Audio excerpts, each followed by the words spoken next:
In this video, we'll continue our discussion of some of the questions from SAT practice test number 8. Now this is section 4, so these are calculator questions.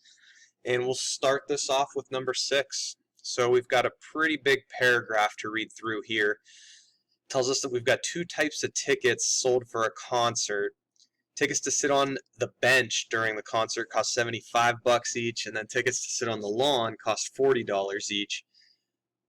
Organizers said that 350 tickets had been sold and that they had raised that much money through ticket sales alone. Which of the following systems of equations could be used to find the number of tickets for bench seats B and lawn seats L that were sold for the concert? Now, there are two equations that you have to build to form a system. And I think the easier of the two here definitely involves the total number of tickets. They sold bench seats and lawn seats. So the number of bench seats plus the number of lawn seats has to equal the total number of tickets that they sold, which is 350.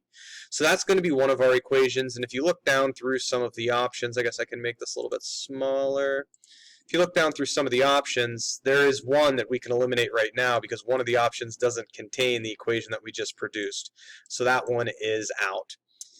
Now, if you look at the amount of money, bench tickets are $75 each, lawn tickets are $40 each. The total amount of money brought in by selling the bench tickets is 75 times B.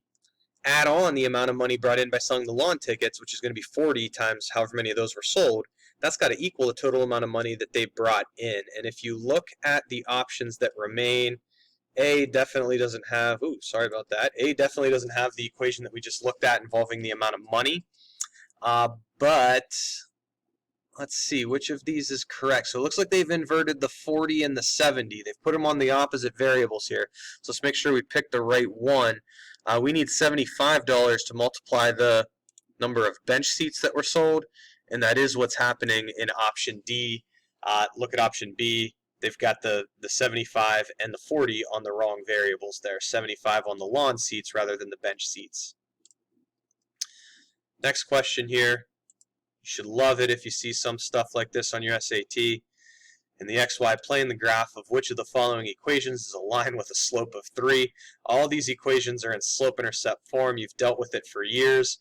Slope's the value that multiplies the x. The only one with a slope of 3 is option C. Next one here is definitely a bit tougher than the one we just looked at. We've got this equation, and they ask us for a value of x plus 1. Kind of weird. They don't say what's the value of x. And the reason why they do this from time to time is they don't want you to be able to take the answer options, plug them in, and just figure out which one works without necessarily knowing how to do the problem. So they're asking us for the value of x plus 1. So what I think when I read that phrase is that I want to isolate x plus 1. Well, if I multiply both sides of the equation that they give us by x plus 1, that'll allow me to cancel the x plus 1's on the right side. So the right side of the equation is simply going to be a 2. On the left side, I am going to have x plus 1 times x plus 1. So I can write that as x plus 1 quantity squared. If I take a square root, what I end up with is plus or minus the square root of 2. Notice what the left-hand side of this equation says. Left-hand side of this equation says x plus 1 is equal to plus or minus the square root of 2.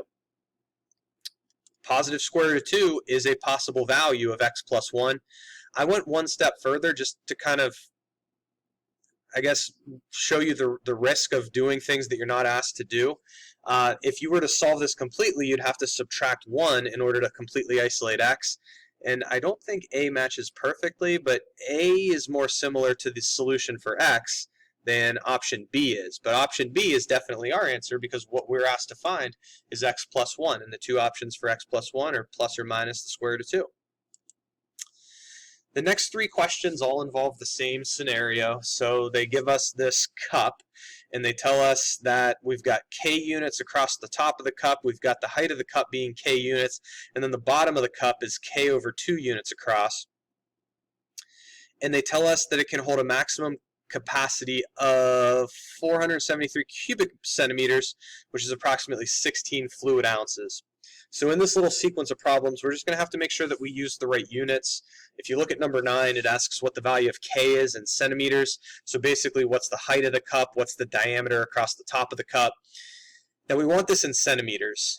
They do give us a formula for volume, of this cup right here, and the reason why this formula is provided, this cup is not a cylinder. It doesn't have the same circle at the bottom as it has at the top. The sizes of those circles are different. So we've got some weird looking formula for the volume of this, and it's provided for us, so it's not really that big of a deal, but we just have to recognize that in order to find the value of K, we're going to have to equate that volume formula with the number of cubic centimeters that they tell us that the cup can hold, which is 473. Now when you try to solve this for K, you're going to have to isolate K, undo the division first, so multiply both sides by 48. Calculator's in place. You can just definitely toss 48 times 473 into the calculator. And then I'm going to undo the multiplication between the K cubed and the 7 pi, so divide both sides by 7 pi. Once again, you can go to the calculator for 22,704 divided by 7 pi. That'll give you this value. And then to undo that exponent of 3, you're going to have to take a cube root. So we take a cube root of that 1032.42, and the value that you end up with for the number of centimeters for the value of K is 10.11.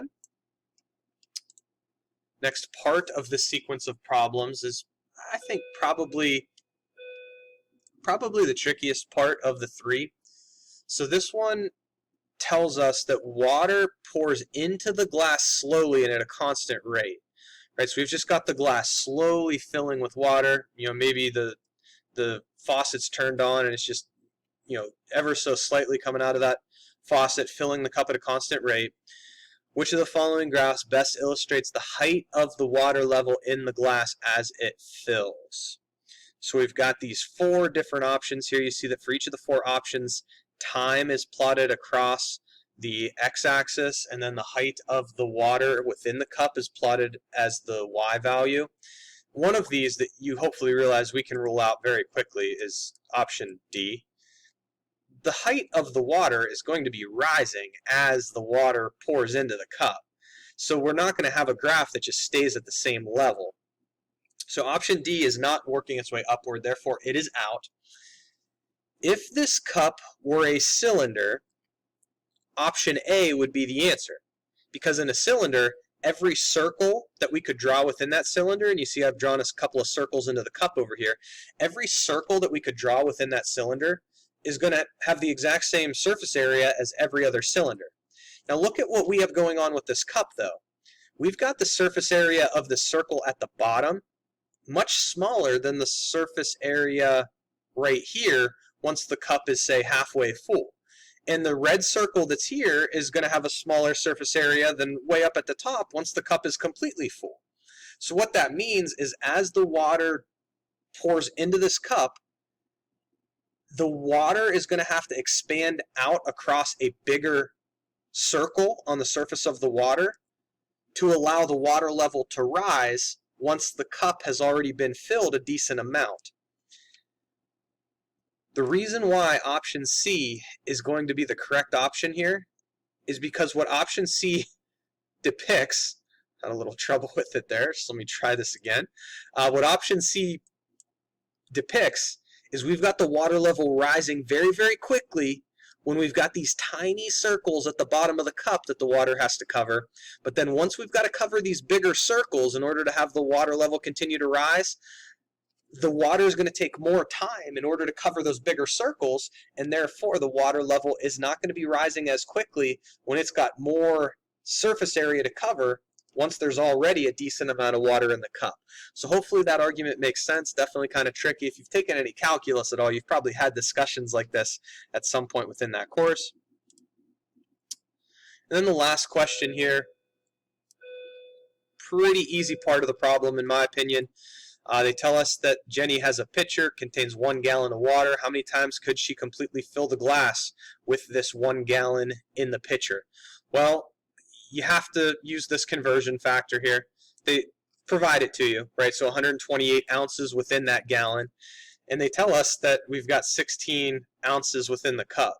And so if I just take 128 ounces, divide by the 16 ounces, that'll tell me how many times the cup can be filled. And if you toss that into the calculator, what you're going to end up with is you're going to end up with 8 times.